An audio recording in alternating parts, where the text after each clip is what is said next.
we have a look at the inside of Dragon this morning. This coming from over the shoulder of Commander Steve Bowen and pilot Woody Hoburg, looking at the crew displays inside the Dragon spacecraft. Dragon is an autonomous spacecraft and can fly on its own, and these crew members will be able to monitor its flight and can take control of the spacecraft if needed. Again, we are sending home 4 crew members today, the Crew-6 mission. The mission was commanded by NASA astronaut Steve Bowen. He's joined by Woody Hoburg, also a NASA astronaut, serving as the Crew-6 pilot. To Hoburg's left is Sultan Alneyadi, that's the Crew-6 mission specialist, as well as Andrey Fedyaev, Roscosmos cosmonaut, another Crew-6 mission specialist. And this crew launched on March 2nd, earlier this year, arriving at the orbiting laboratory on March 3rd. They are wrapping up their mission today, scheduled for undocking at approximately 6:05 a.m. Central Time. Currently, we're standing by for hatch closure aboard Dragon. Confirmation from our crew members aboard Endeavour. The Dragon hatch itself is closed, that coming at 4:19 a.m. Central Time. As you can see, all 4 crew members continue to get suited up. And again, that Dragon hatch closed at 4:19 a.m. Central.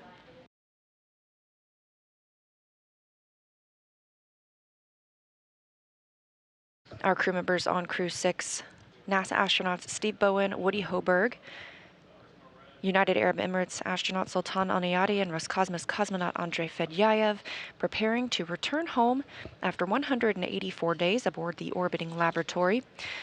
SpaceX Dragon, we had successful intercom checks. That's 5.2 and 4.010. It's Sunday, September 3rd, here at SpaceX headquarters in Hawthorne, California.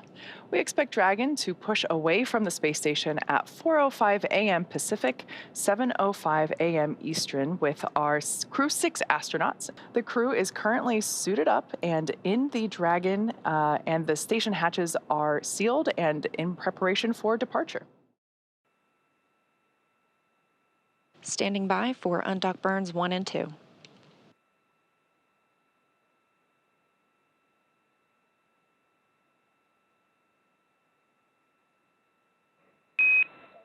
All hooks open and nominal.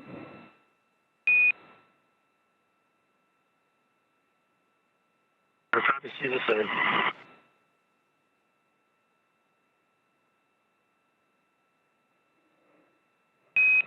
And Dragon separation is confirmed.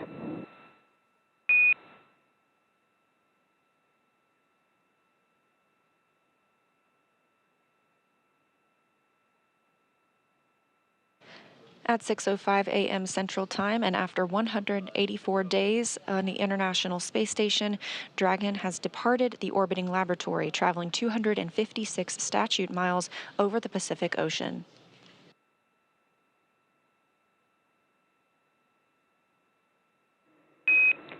Depart burn 0 complete.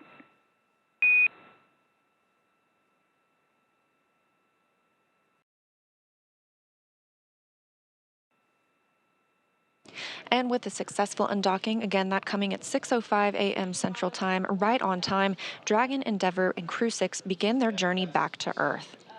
We're still monitoring from the International Space Station Flight Control Room here in Houston, but to give us perspective from the other side of the operations, I'll toss it back to Gary and Kate in Hawthorne. All right, thank you, Leah, for taking us through that. Yeah, we had physical separation right on time, 4:05 a.m. Pacific time, 7:05 a.m. Eastern time. You can see we're at a nighttime view as the station and Dragon pass over the Pacific Ocean. So we're just seeing through the middle window there, inside the lit cabin inside the Dragon, as well as the navigation lights, starboard being green and port being red, as Dragon increases its separation distance from the International Space Station. After the 2 undocking burns to physically separate and increase the distance from the docking ring, depart 0 will send Dragon outside the keep out sphere. Keep Out Sphere has its own set of rules, is a line about 200 meters away from the International Space Station, so we'll get right outside of that, and we'll wait towards Depart Burn 1. Depart Burn 1 will send Dragon outside the approach ellipsoid. You can see the graphic here. Dragon's trajectory will take it zenith. It'll take it above the International Space Station, and from there it will slow down until it executes Depart Burn 2, which allows the Dragon to decrease its altitude and get to a trajectory about 10 kilometers below the International Space Station in a co-elliptic orbit. For this particular trajectory to meet up with the landing location, the prime location of Jacksonville, Florida, the trajectory allows for 5 departure burns. So we'll see that executed over the next 17 hours until splashdown. We do have a correction to that splashdown time. We're aiming for 12:17 a.m. Eastern Time, which is 9:17 p.m. Pacific Time. And that's again off the coast of Jacksonville, Florida. We hear Depart Burn 1 is complete and nominal. That's a good Depart Burn 1. Again, that sends a trajectory of Dragon outside the Keep Out Sphere and approach ellipsoid.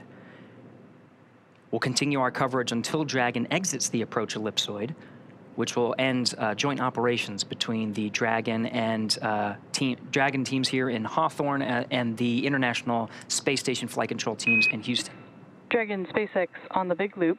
Depart Burn 1 is complete and nominal, and with that, you are go to doff your suits per procedure 4.012, and I'll go ahead and take the cameras external. And just a reminder that ground will be deactivating the big loop following exit from the approach ellipsoid.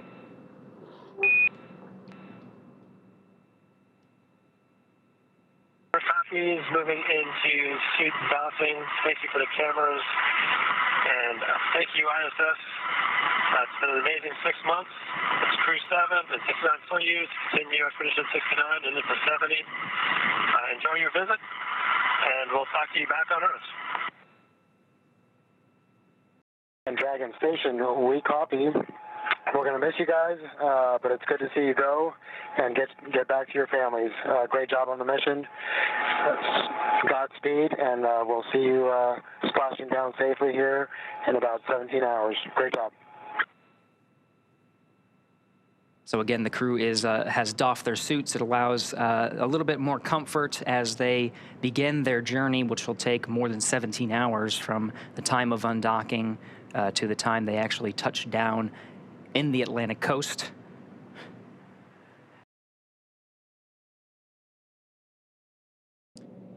Getting some views from inside the cabin now. This is fantastic. So we get these views when we pass over some of the ground stations here on Earth that provide the video straight from the Dragon capsule. So on the far left there is Andrey Fedyaev, and in the seat next to him, to his right is the commander, Steve Bowen. To his right is the pilot, Woody Hoburg. And then on the far side of the capsule from this view that you're seeing is Emirati astronaut Sultan Alneyadi. You can see they're in their launch and re-entry suits, and they have entered that even before our coverage started and performed a successful leak check. So really, they're just waiting for these next series of events, including the claw separation, trunk separation, and the deorbit burn. Yeah, you can just see, I love this view because you can notice the previous missions that this Dragon supported in the form of the mission patch stickers that are located there just over Andrey Fedyaev's shoulder, kind of like right above Woody's head from this particular view. This particular capsule is the Demo 2 capsule, the Crew 2 capsule, and the Axiom 1 capsule. So this capsule has been through this 3 times before. This is its fourth space flight. And I love that we are able to document those previous missions inside the capsule as a little nod to history. We do have deorbit burn start. You can see it on their displays, actually. They're, you can see those thruster firings on the left display there. So a quick recap. Within the last 10 minutes, Dragon jettisoned its trunk and initiated the deorbit burn. For those operations, NASA and SpaceX closely coordinate with the United States Coast Guard to establish a safety zone to ensure public safety and for the safety of those involved in the recovery operations, as well as the crew on board the returning spacecraft. Multiple notices are issued to the mariners in advance and during recovery operations, and Coast Guard patrol boats are deployed to discourage boaters from entering the splashdown zones. We want to stress to the public the need to respect this safety zone. Recovering a spacecraft from the water is a hazardous operation, and any other boats interfering increases the risk to the astronauts in the capsule, the teams working to recover them from the water, and the safety of those that come too close. For the safety of the crew and your safety, we recommend you sit back and watch as we'll be bringing you the best possible views of our astronauts' homecoming. Right now, Dragon is flying itself, so all the crew has to do is stay strapped in their seats and keep tabs on things. Great view there of being able to see exactly what the crew can see with respect to those Draco thrusters firing. We're now within the atmospheric entry phase of the return for the Crew-6 crew.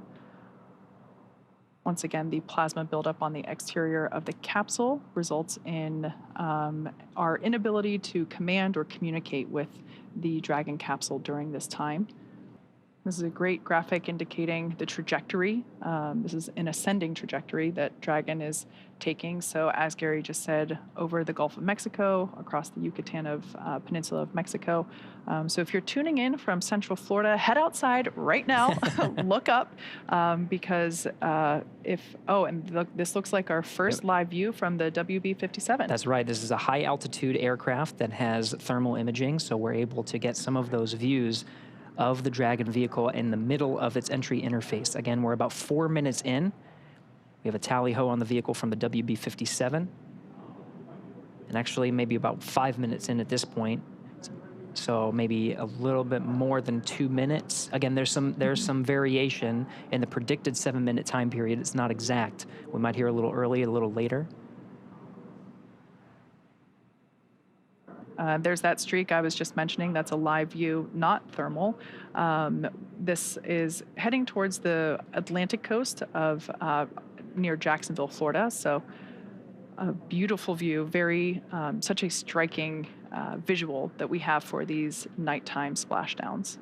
Recovery teams are in position off the coast of Jacksonville, Florida.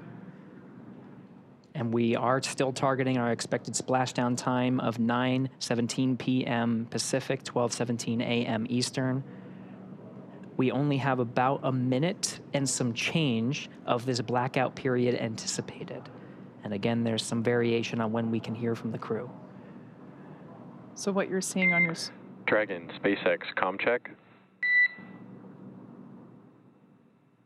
So at this point, we're going to hear SpaceX Core begin to hail. As Gary said, this blackout period is estimated. So we're now beginning to reach out to the crew to see if we've regained that communications capability.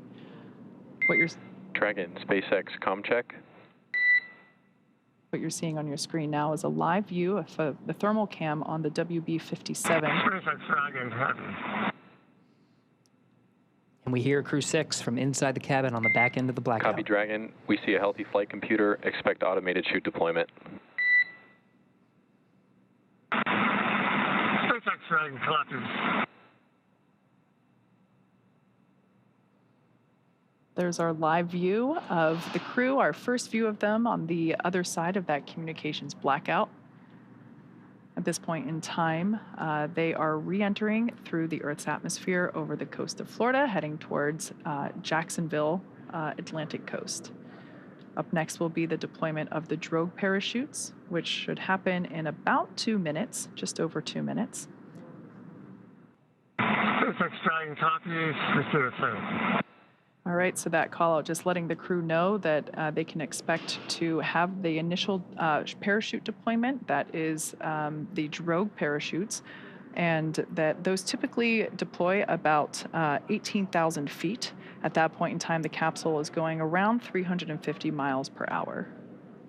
When the drogues are deployed, they're traveling around 350 miles per hour. At the time that the main parachutes are deployed, just seconds later, they'll be going around 120 miles per hour. Drogue pyros have fired, and we have good confirmation of drogue shoots. 2 drogues.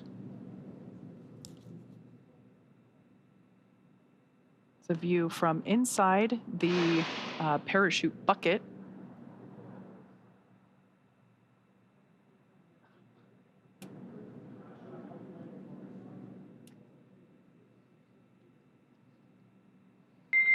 Dragon, nominal descent rate and recovery team reports a visual on 2 healthy drogues. SpaceX Dragon copies, that's good news. Should see drogue chute jettison here momentarily.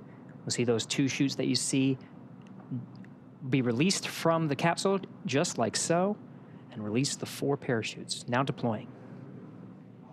At this point in time, Dragon has saved all of its propulsion systems and is now has already terminated that nitrox suit and cabin purges. Those were helping to keep the crew cool during the reentry. Looks like we have 4 very beautiful and healthy main parachutes. Dragon, we see a nominal descent rate on 4 healthy mains. SpaceX Dragon copies, and SpaceX Dragon coming up on 1,000. So there's that confirmation. Copy, 1,000 meters. Confirmation of those 4 healthy chute deployments.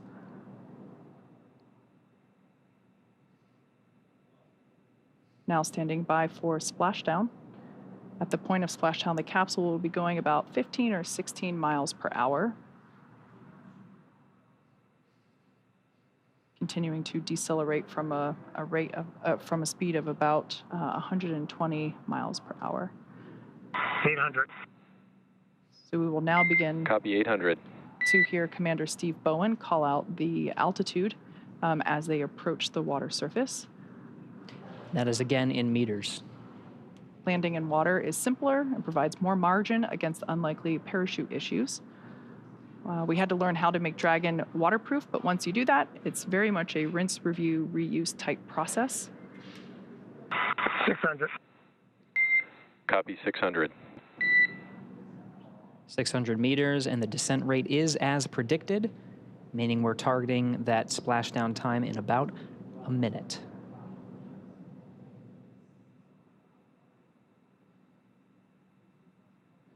Live view of Dragon Endeavour with the Crew-6 team members on board, being held up by 4 beautiful main parachutes. Dragon, we see 400.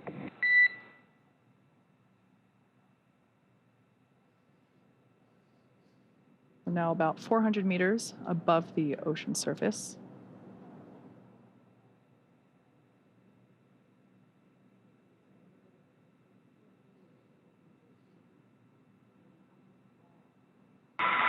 SpaceX Dragon 200 braced for splashdown. Copy, braced for splashdown. Again, the seats have been rotated in a position to take the loads of re-entry and parachute deployment as well as splashdown. The crew is braced. We are inside 100 meters.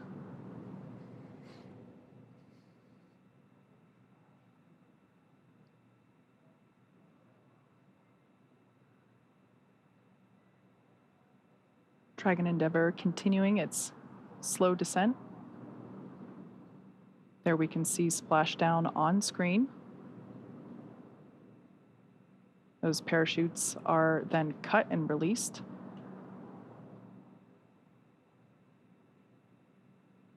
Dragon Endeavour has now returned home. NASA astronauts Steve Bowen, Woody Hoburg, Sultan Alneyadi, and Andrey Fedyaev. SpaceX Dragon splashdown. We are in water rough riding.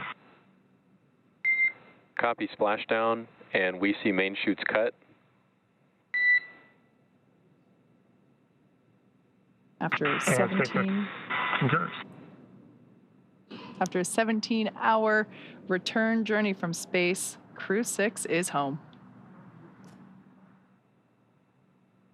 Thanks, SpaceX Endeavour. We greatly appreciate all the support from all the initial training through the launch, throughout the mission, keeping us abreast of all the status of the vehicle, and all the support all the way down. This has been incredible. Greatly appreciated. I look forward to working with you all again.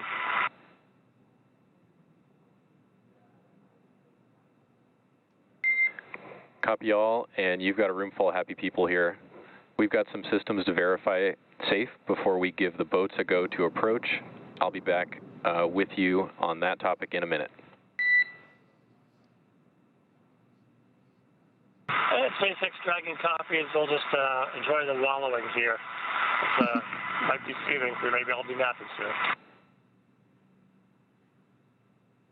We do have a Public Affairs Officer on Recovery Vessel Megan, Courtney Beasley, who is standing by and watching the operations unfold and providing some coverage from there. Courtney, can you hear us? Gary, I have you loud and clear. How do you hear me? Loud and clear. Courtney, we were very jealous, and we were talking a lot, Kate and I, about the views of Dragon's re-entry through the atmosphere and the plasma trail and the landing, of course, in the Atlantic Ocean. I can't imagine a person who had a better view than you. From your perspective on Recovery Vessel Megan, how was that landing?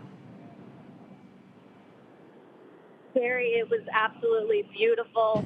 We were about 1.5 nautical miles away from the landing zone, and we had a great view from the front of the ship. We were actually able to track the spacecraft. Starting when it broke the horizon, we heard the sonic boom loud and clear and tracked the spacecraft all the way down through splashdown. SpaceX, There's something hypergol beautiful sweeps about a and nighttime unfired ordnance splashdown. checks nominal. The only thing lighting the Rigging sky is up in tonight progress, was the moon, the and it's stars, approximately and Crew-6 25 minutes returning until back home capsule to Earth. lift.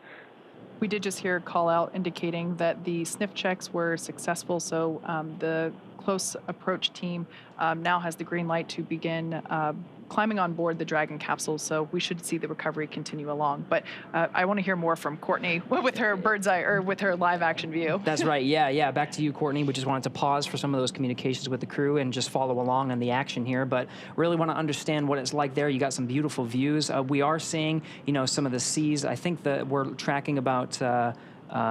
We're tracking sea states and wind, and we were talking about weather quite a bit leading up to today's landing. From your perspective, how is the weather out there?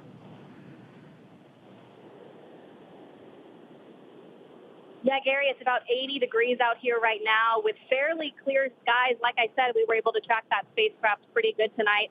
About 9-mile-an-hour winds out of the east. The waves are considered to be rolling waves, so they're not choppy, but they are pretty big and more spread out rolling waves. But weather-wise, I think the crew will like what they feel when they get out of that capsule today and take their first breath of fresh air back here on Earth. Just to get some appreciation of what it took to stage the recovery forces and be prepared for this moment, just really moments after Dragon splashed down. We saw some of those fast boats rolling out to make sure that they were getting the crew as quickly as possible. Can you give us a sense of what it's taken to make sure the recovery vessels were here at this moment? Yeah, absolutely. Our journey actually started several hours ago in Jacksonville. The MedOps teams and the recovery director boarded the first helicopter, and they were the first group to arrive on the ship about 4.5 hours before splashdown. So those medical teams took the time to get everything situated on the ship and ready to tend to the crew. And about 2 hours before splashdown, they deployed the fast boats into the water. I was actually on the second helicopter out, and we landed on the helicopter pad on top of the vessel about an hour before splashdown. And all of the teams have been hard at work since we touched down on the boat to get their various disciplines ready for Crew-6 to arrive home. Excellent, Courtney. And last question before we let you go is we're seeing some of the recovery personnel on the Dragon capsule preparing for its eventual lift onto recovery vessel Megan. What can we expect to see in the next few moments?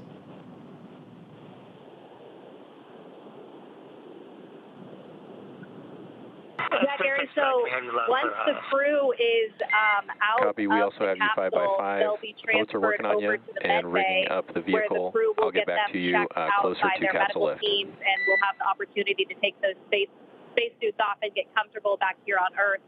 And then, of course, they'll run through those medical checks. They'll get back on the helicopter and head back to the airport where they'll board their plane back to Houston to begin their post-flight period. You're probably getting a better view than I am right now, so I'll let you walk through that. But back here on the ship, once the crew is off, they're not the only ones returning from space today.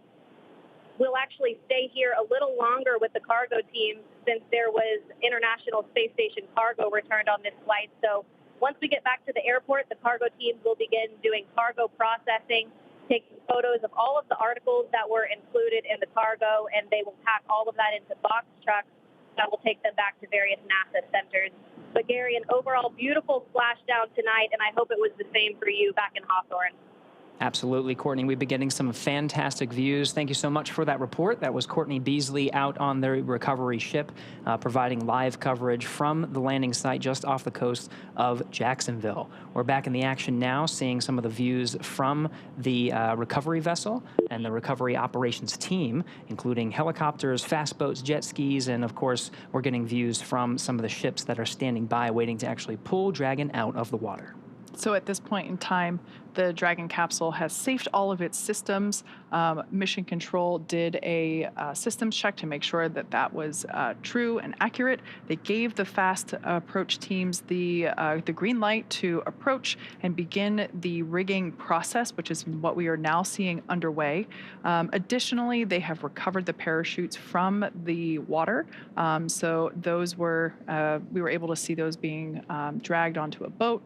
And what we have now is there's one individual that we see kind of like a spider monkey crawling all around the capsule and attaching the necessary rigging, the straps. These are what will help to stabilize and lift the Dragon capsule out of the water and onto the recovery vessel. For tonight's operations, we are using our Atlantic Coast recovery vessel, Megan, and we, in hopefully in probably like 30-ish minutes from now, it kind of varies depending on the sea states, which, as we can see, a little bit more waves than some other missions, but still well within the limits for recovery, really probably unfazing to the individuals that are out here doing the work as they train extensively for these operations, whether it's daytime or nighttime. That is the actual, the Dragon's nest that we will be lifting the Dragon capsule onto. The lifting mechanism, it's kind of hard to tell right now, but that almost house-like structure over the end of the aft end of the boat will actuate downward, and then the straps will be used to lift the Dragon capsule, and then the whole thing will actuate back into the orientation that we see it here to help secure, or to place it and to secure the Dragon capsule in that nest.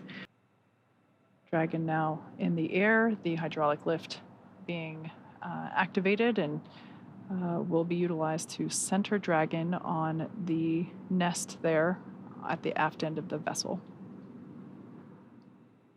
I love this view because you can see the state of the heat shield. It did such incredible work during atmospheric reentry.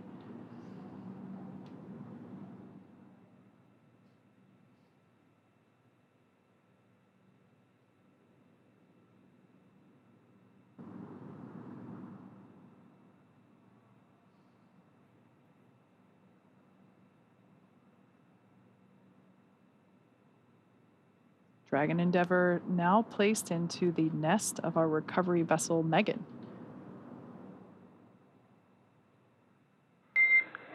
Dragon, I'm noticing the cabin lights are off. I'm wondering if you had them off specifically for re-entry. SpaceX Dragon, we did, and you turned them on us. We were enjoying the nice calm lighting. Wait, you turn the back off again. Good. We're enjoying the lighting. We have to see what's going on outside this way. No worries on the lighting. Fine with the lights off. I imagine your re-entry was pretty amazing. Side hatch opening should be any minute now, and I think that's about it for me working with y'all tonight. It's great to see you back. Steve, Woody, Sultan, Andrey, happy to have you back home safe. And we're happy to be back, and we look forward to catching up with you again real soon. Take care. See, the recovery team is open and waving to the crew. First humans that the Crew-6 has seen on the ground in 6 months. Looks like we got some fist bump action, thumbs up. Seems like the crew is in pretty good spirits after their journey back home. We're not getting audio, but I am getting reports that on the recovery ship there was a big round of applause from all the recovery team on recovery vessel Megan as soon as that side hatch opened for the crew, congratulating them on a successful mission and successful return home. NASA astronaut Steve Bowen, the first to exit the Dragon spacecraft. I think I see a big smile on his face. Helped up by the recovery teams.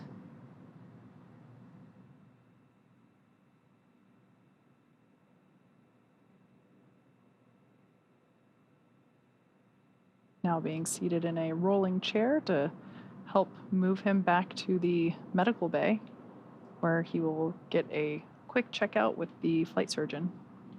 And again, this is standard procedure. We can see some applause happening on deck. Looks like our pilot, Woody Hoburg, will be the next to egress. We are now standing by for egress of the remaining 3 Crew-6 members. We can now see Woody Hoburg making his way, pilot of Crew-6, making his way down the slide. Looks like some excitement, possibly some more applause happening off camera. Remaining inside are mission specialists Sultan Alneyadi and Andrey Fedyaev. Commander Steve Bowen has already egressed. Some more applause there on the deck of the recovery vessel.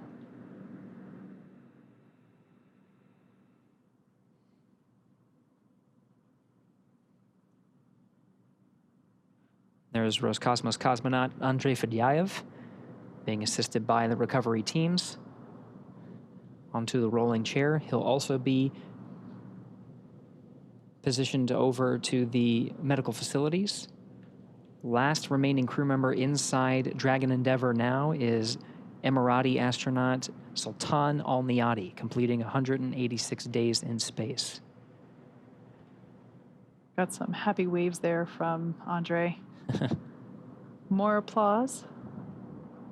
So once again, nominal operations are to assist all crew members to the medical bay. The return to gravity can be pretty jarring on the human body, so we slide them down a little Dragon fun slide, assist them into the wheeled chair, and roll them over to the medical bay. And just like that, the 4th crew member, 1 hour exactly on the nose since splashdown, has now egressed from Dragon Endeavour. Looks like smiles and waves and applause all around. All right. All 4 crew members have egressed Dragon successfully. So now that Steve, Woody, Sultan, and Andrey are safely back home on Earth and getting checked out by the NASA medical teams and, of course, the international teams, we're going to wrap up our live coverage of their return. This all kicked off on March 2nd, 2023 from historic Launch Pad 39A at the Kennedy Space Center in Florida. After a successful liftoff and separation from Falcon 9, Steve, Woody, Sultan, and Andrey made a 25-hour flight on board Dragon to the International Space Station. Since arriving at the station, they spent nearly 6 months as members of Expedition 68 and 69, executing science experiments, spacewalks, and repairs while aboard the orbiting laboratory. Actually, more than 6 months. That's right. And their journey home began about 18 hours ago on September 3rd when they closed the hatch to Dragon and undocked from the space station at 4:05 p.m. Pacific time. Then, after 5 successful departure burns and a phasing burn to line up their orbit, Steve, Woody, Sultan, and Andrey rested for a few hours before waking up to prepare for re-entry this morning. We jettisoned Dragon's trunk and performed our final on-orbit maneuver, the 16-minute-long deorbit burn, at 8:24 p.m. Pacific time, 3:24 GMT, and that is what put Dragon on its path home to Earth. The spacecraft re-entered the Earth's atmosphere and slowed its descent with successful deployments of 2 drogue parachutes, followed by 4 main parachutes, and with final splashdown occurring off the coast of Florida near Jacksonville at 9:17 p.m. Pacific time, 4:17 GMT. Following that successful splashdown, we saw the SpaceX recovery experts move in really quickly and prepare Dragon Endeavour for its lift onto the recovery vessel. And just almost exactly an hour following splashdown, we saw Steve, Woody, Sultan, and Andrey make their way out of Dragon and into the recovery ship's medical facilities, safe and sound. So after the medical facilities and medical checks, they'll catch a helicopter flight back to shore where they'll transfer to the aircraft that will take them home. Steve, Woody, Sultan, and Andrey will take a NASA plane for the short flight back to Houston, and later Andrey will fly back to Russia and Sultan to the UAE. They'll be reunited with families to bring an end to the mission. It's been an honor and a privilege to share their journey with all of you as we continue in this new era of human spaceflight.